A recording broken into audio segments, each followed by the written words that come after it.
If you're looking for a place to rent, it's a minefield of scammers. Hi, I'm Chuck Vosberg from Next Home Gulf to Bay, along with my wife Pat, your favorite realtors. And in this episode, I'd like to talk to you about how to spot a scam when you're looking for a rental. Now, here's how it usually works. Almost all the scams involve a property that the so-called landlord does not own, and they don't have a right to rent. And the way they do that is they'll take photographs off of listings of houses and then make their own advertisement for a rental. In fact, that's happened to Pat and I numerous times. And here's a clue. If you see a realtor's sign in the yard and it's for sale, it's not for rent.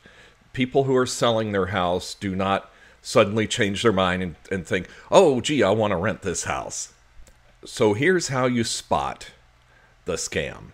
Now, first of all, usually these advertisements have poor spelling, they have poor punctuation, poor grammar, and that can be an immediate tip-off.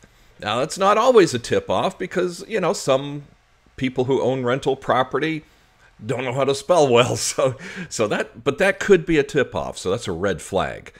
The price is too good to be true. You know the saying, if the price is too good to be true, it's not true. They don't want to meet in person. That's a giant red flag. If they don't want to meet in person, that means one of two things. They either don't even live around here, which is usually the case, or they don't want you to see their face so that you can identify them.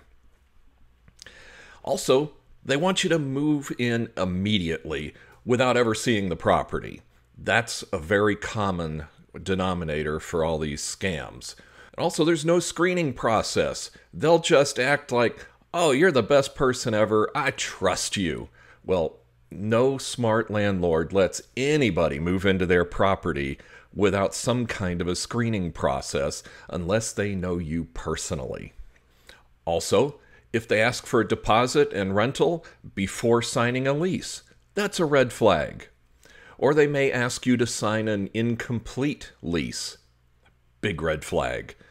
Now, when it comes to the lease, make sure that you have read and understand the entire lease. If you don't understand everything that's on that lease, talk to a lawyer. Make sure, because this is a binding legal contract, and you want to make sure that what you're signing is something that you fully understand.